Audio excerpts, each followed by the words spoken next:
मैं एपी विश्वकर्मा स्वागत करता हूं अपने यूट्यूब मंच पर। दोस्तों, अब जो है लोकसभा 2024 का चुनाव के लिए अब बहुत कम समय बचे हैं। मान के चलिए अप्रॉक्स 10 महीने का समय बचे हैं, जो कि 1 साल से भी कम है। और इसमें विपक्षी एकता की कवायद चल रही है और विपक्षी एकता बहुत दमखम से जुटी हुई है कि हम इस बार तीसरी बार प्रधानमंत्री मोदी को शपथ नहीं लेने देंगे। और दूसरे तरफ जो सत्ता पक्ष है वो भी कमर कसे हुए है कि हमने इतना अच्छा काम किया है, इतना अच्छा रिजल्ट डिलीवर किया है जनता को कि हमको इस बार 400 प्लस सीटें आएंगी। दोनों के दावे अलग अलग हैं, लेकिन सबसे बड़ी बात यह है कि जो विपक्षी एकता की जो धुरी है और जिनके इर्द गिर्द विपक्षी एकता हो रहा है, हम उसके बारे में आज बताएंगे क्या सही है, क्या गलत है, क्या होना चाहिए। 2024 का चुनाव बहुत मायने रखता है कि देश की दशा और दिशा दोनों बदलने वाला है। इसलिए किसी भी हाल में 24 में गलती नहीं होना चाहिए, जनता से मिस्टेक नहीं होना चाहिए। तो दिक्कत यह है कि 24 का जो चुनाव है उसमें चूंकि देश की सबसे बड़ी पार्टी है अभी जो विरोध में, नेशनल लेवल की पार्टी, वो है कांग्रेस।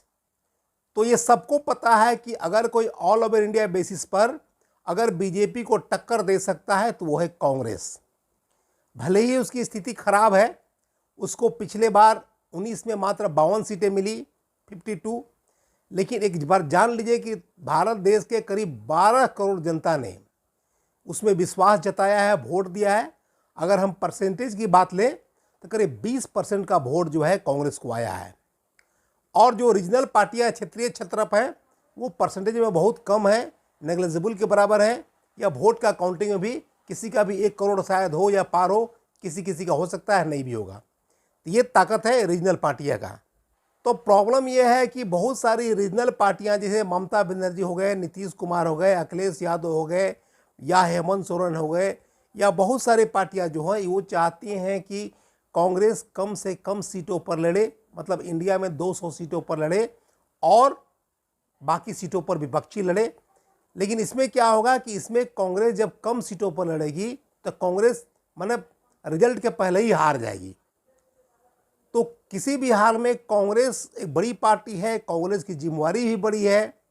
तो यहाँ प्रश्न ये है कि जिसकी धुरी अभी बने हुए हैं वो है बिहार के मुख्यमंत्री माननीय नीतीश कुमार, जो कि विपक्षी एकता की धुरी हैं। लेकिन नीतीश कुमार की सबसे बड़ी प्रॉब्लम या दिक्कत यह है इनमें कि ये एक भारतीय राजनीति के पॉलिटिक्स के एक मतलब विश्वासी चेहरा नहीं है। ये एक अविश्वसनीयता का प्रतीक है, एक इनक्रेडिबल चेहरा है, एक धोखेबाज चेहरा के रूप में है। तो आज के डेट में जो है, चूंकि ये कब किधर पलटी मार देंगे कोई नहीं जानता है, इसमें माहिर है, एक्सपर्ट है पलटी मारने में। तो जब कांग्रेस पहले ही कमज़ोर हो जाएगी और मान के चलिए कि अगर इस परिस्थिति में अगर मान लिया जो जादुई आंकड़े हैं बहुमत का, अगर उसे बीजेपी अगर 10-20 सीटें दूर रहेंगी और अगर नीतीश कुमार को मान लिया अगर 10-20 सीटें वो अवेलेबल रहेंगी, तो क्या करेंगे नीतीश कुमार जी? तुरंत पाला बदल के वो बीजेपी के साथ करके और अपनी सरकार में चले जाएंगे, या home minister, rail minister, governor, कुछ भी बन के रह सकते हैं। तो ये विपक्षी एकता जो है यहाँ पे अभी मेन मोटो है मोदी जी को हटाना, बीजेपी को भगाना। तो इसमें कांग्रेस की जिम्मेवारी है कि वो जो धुरी अभी नीतीश कुमार जी हैं उस धुरी को बदले। पहला काम है उनको चेंज करें और खुद लीड ले कांग्रेस, और कांग्रेस के जो इर्द गिर्द सपोर्टिंग पार्टियां हैं वो सब रहें, तब जाकर के एक चुनावी मकसद पूरा होगा। और कम से कम 450 सीटों पर जरूर कांग्रेस लड़े, तभी कुछ बात बन पाएगी। और बाकी जो है पार्टियां कांग्रेस को सपोर्ट करें और पोस्ट अलायंस बनाएं या अपनी सत्ता में भागीदारी रखें, लेकिन कम से कम 450 सीट, मतलब 400 प्लस तो हर हाल में कांग्रेस लड़े। तो अब हम अगर जिसको लगता है कि नीतीश कुमार जी जो हैं बहुत बड़े माने तोप है, बहुत बड़े पॉलिटिशियन हैं, बहुत वोट के मालिक हैं, तो ऐसी कोई बात नहीं है। उनका अगर पूरा अगर नीतीश कुमार जी का पूरा अगर पॉलिटिकल कैरियर देखिएगा तो वो 95 के आसपास से बीजेपी के अलायंस में रहे हैं और करीब करीब 30 साल होने जा रहा है। माने उनके रग रग में बीजेपी का आइडियोलॉजी, बीजेपी की विचारधारा, बीजेपी का सब कुछ उनमें मतलब रसा बचा है। तो आप उनको बीजेपी के आइडियोलॉजी और विचारधारा या मूलभूत चीज़ से अलग नहीं कर सकते हैं। अगर कांग्रेस में आते हो तो बेमेल गठबंधन होता है, उनका सारा दिल दिमाग बीजेपी में ही रहता है शुरू से।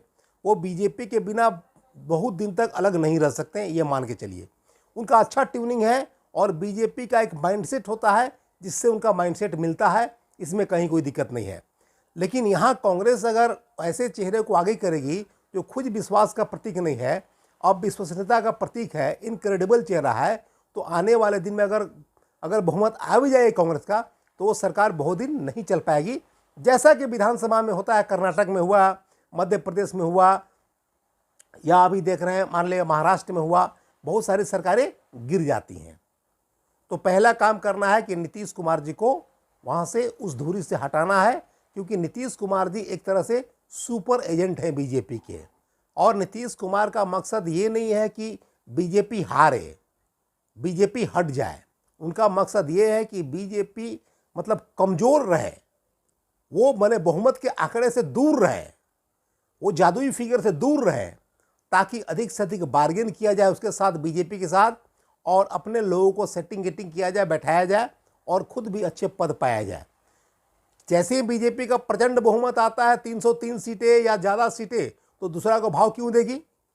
तो कभी भी बीजेपी को हराने के पक्ष में नहीं। ये बहुत बड़े सुपर एजेंट हैं, 30 सालों से बीजेपी में जुड़े हुए हैं, इनका हर दिलो दिमाग बीजेपी में ही बसता है, ये बीजेपी के दूर जाके नहीं सोच सकते।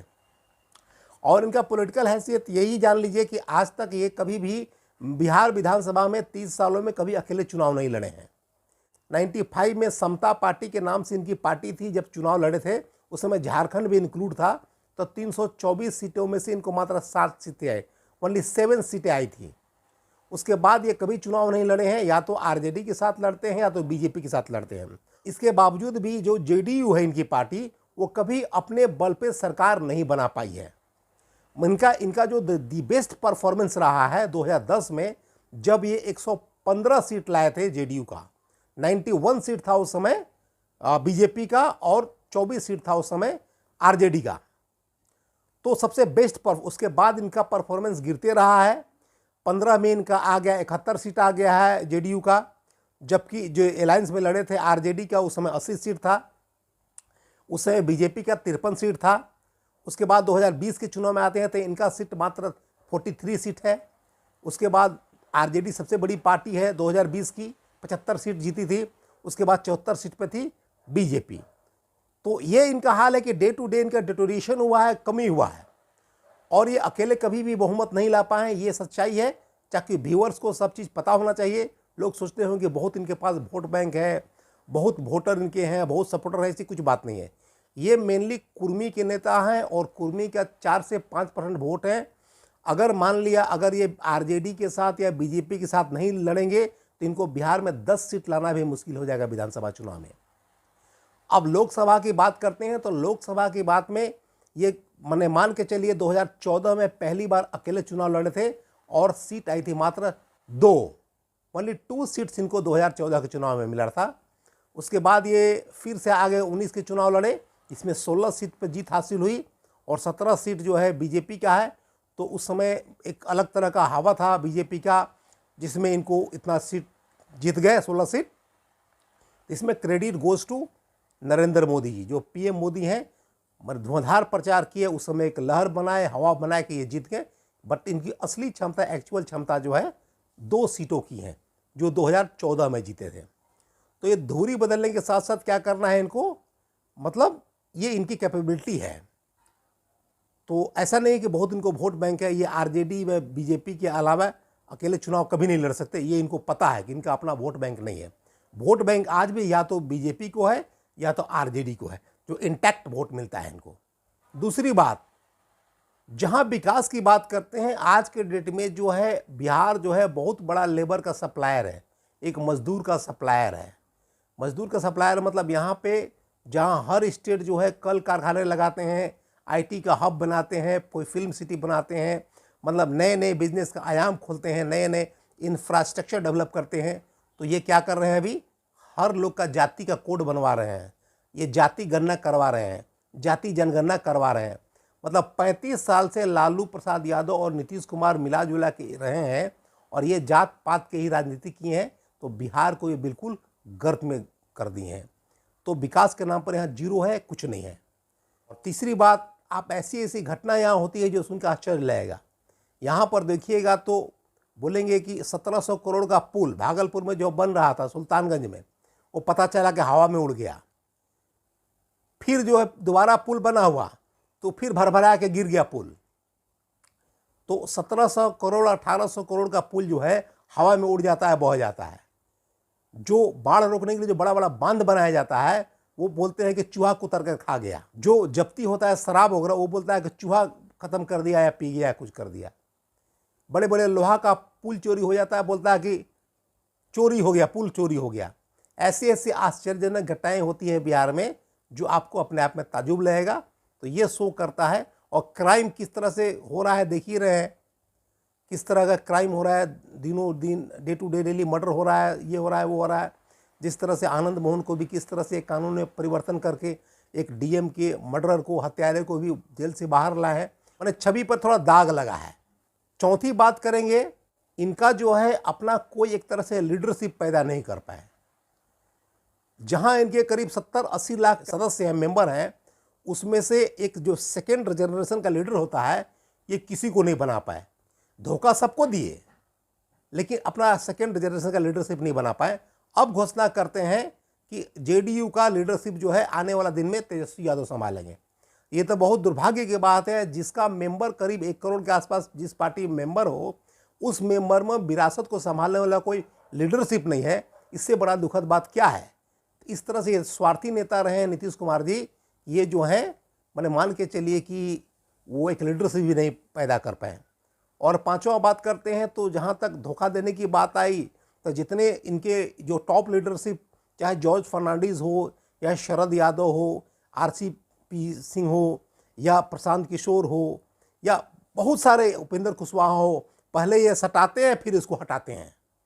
तो हटाने सटाने की प्रक्रिया रहती है और दूसरे को हटा के बिल्कुल बर्बादी कर देते हैं। तो ये इनका इस तरह का छवि रहा है जो कि इतिहास के पन्नों में ठीक नहीं है। और सबसे बड़ी बात है विश्वसनीयता। इसलिए अगर चाहती है कांग्रेस की इस बार 2024 में सरकार बने, बहुमत से सरकार बने, बीजेपी हटे, मोदी हटे, तो ये जो धुरी है उसको बदलना पड़ेगा और कांग्रेस को खुद फ्रंट पे आकर के लीड लेना पड़ेगा। और अगल बगल जितने सपोर्टर्स हैं, चाहे ममता बनर्जी हुआ, हेमंत सोरेन हुआ या अखिलेश यादव हुए या नीतीश कुमार हुए या जो भी आना चाहते हैं आए। लेकिन बहुत ज़्यादा डिपेंडेंसी अगर आप नीतीश कुमार पर रखते हैं तो इसका हाथ बुरा होगा, जो 2015 में हुआ था। उस समय खुद सोनिया गांधी आई थी मैंने पटना के रैली में, आप बोली थी उस समय मैंने नीतीश कुमार वर्सेस मोदी हुआ था, तो बोली थी मैं इस लड़ाई में धार देने आई हूँ। और प्रचंड बहुमत मिला 2015 में, बिहार के लोगों ने दिया और मोदी जी का सुपड़ा साफ हो गया। और 2 साल के बाद नतीजा क्या हुआ कि फिर जो है 17 में चले गए मोदी जी की गोद में, वहाँ नतमस्तक हो गए और लगे अपना गुड्डी उड़ाने लगे, अपना मैंने वहाँ गोलगप्पा बैठ के खाने लगे और मज़ा मारने लगे। तो ये विश्वसनीयता एक कमी है जो सबसे बड़ी कमी है। तो आई होप वीडियो अच्छा लगा होगा। वीडियो अच्छा लगा तो लाइक करें, शेयर करें और चैनल को सब्सक्राइब करें। आज की वीडियो में इतना ही, मिलते हैं अगले वीडियो में। Thanks for watching this video.